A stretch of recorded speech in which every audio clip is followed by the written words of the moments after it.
भेटून राहिली नाही, कारण पोरगी जर पाहिजे असेल तर पोरगीसाठी तो पोरगा नोकरीवाला पाहिजे. पोरगी जर चांगली स्मार्ट पाहिली असेल, एक नंबर देखणी असेल, तर ते तुमच्या माझ्यासारख्या पोट्याला भेटत नाही, ते नोकरीवाल्याला भेटते. आणि 2 नंबरची पोरगी कोणाला भेटते? ज्याच्यावर पाणठेला आहे, एखादा धंदा आहे, किराणा दुकान आहे, पाणठेला चालवते, अशा माणसाला 2 नंबरची पोरगी डोंबडी डांबडी भेटते. आणि 3 नंबरचा जो गाय आहे, राहिला सुद्धा हेबळली हाबळली पोरगी शेतकऱ्याच्या पोट्याला भेटते.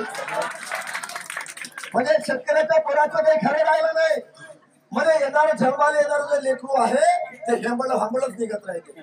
माय इल्लू पिल्लू त्याच्या पोटी बांधणाऱ्याचं पिल्लू, असंच कार्यक्रम आहे आपला सगळा.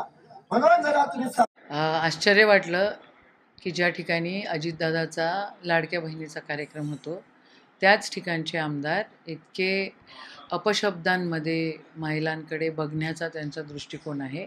महिला ही जननी आहे, त्यांना तुम्ही कॅटेगराईज करू शकत नाही. ती संसार चालवत असते, जिच्या हातात पाळण्याची दोरी ती जगाला उद्धारी असं आपण म्हणत असतो. राष्ट्रसंत तुकडोजी महाराजांचे हे शब्द आहेत.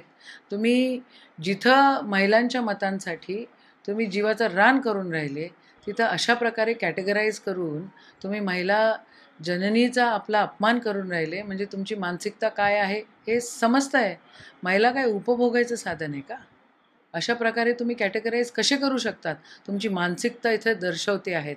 अजितदादांनी आणि सत्ताधाऱ्यांनी त्यांच्या आमदारांना कंट्रोलमध्ये ठेवावं. ह्या प्रकारचं महिलांचं कॅटेगरायझेशन कोणीच खपवून घेणार नाही. आणि तुम्ही जर संसारामध्ये या सगळ्या गोष्टी करत असाल तर मग संसार आणि समाज तुम्हाला धडा शिकवल्याशिवाय राहणार.